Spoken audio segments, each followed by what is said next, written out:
আসসালামু আলাইকুম রহমতুল্লাহ। সুপ্রিয় ফেসবুক বন্ধুগণ, আমি ডাক্তার মোহাম্মদ শফিকুর রহমান মামুন খান।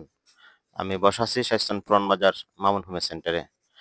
আজকে আপনাদের সামনে একজন মহিলা পেশেন্ট, ওনার নাম হলো জমিলা খাতুন, বয়স ৭০ বছর। প্রায় ১ বছর ধরে গলায় ব্যথা ভুগতেছেন।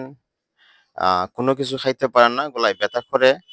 তারপর ব্যাকবোন ওনার ব্যথা হইতো এবং ঘুম হইতো না। আলহামদুলিল্লাহ, মামুন হোমিও সেন্টারে চিকিৎসা নিয়ে ১ সপ্তাহ বা ১০ দিনের মধ্যেই উনি অনেকটি আরোগ্য লাভ করছেন। আমরা শুনবো ওনার কাছ থেকে। জি, হ্যালো। আমি হ্যালো, জি, জি, আপনার যে গলা ব্যথা ছিল, ভালো হইছে? ভালো হইছে, ভালো হইছে? ভালো হইছে। আলহামদুলিল্লাহ। পিঠেও বেদনা আছিল, পিঠের বেদনাও কমে গেছে। কমছে। ঘুম যে হইতো না? ঘুম হইতো না, ঘুমাই। আচ্ছা, আগে থেকে কিছু খাইতেই পারতেন, এখন খাইতে না, পারেন? অঙ্ক খাইতে পারি, ভাত ততলা গিলতে পারি, অতলা ভাত খাই। মামুন হোমিও সেন্টার চিকিৎসা নিয়ে কি আপনি খুশি? হ্যাঁ, আপনি কি খুশি নি? খুশি খুশি। আমি হ্যাঁ। কখনই আইব।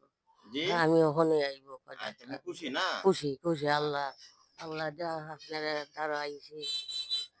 আমি খুশি, আমার আরাম, আমি জানে দোয়া দে, আমার জানে দোয়া দে। আলহামদুলিল্লাহ। তো সুপ্রিয় বন্ধুগণ, আমার পাশে আরেকজন উম মেম্বার বসা। উনি ওনার ওয়াইফেরও কিছু চিকিৎসা নিয়েছিলেন। আলহামদুলিল্লাহ, ওনার ওয়াইফও ভালো হয়েছেন। আমরা শুনবো ওনার ওয়াইফ কি চিকিৎসা নিয়েছিলেন। ধরেন। হ্যাঁ, আপনার ওয়াইফ কি চিকিৎসা নিয়েছিলেন? গ্যাস। হ্যাঁ, ভালো হয়েছে? হ্যাঁ, ভালো। আপনিও কি খুশি? খুশি। আচ্ছা, শুকরিয়া, আলহামদুলিল্লাহ। সকলকে ধন্যবাদ। আল্লাহ হাফেজ।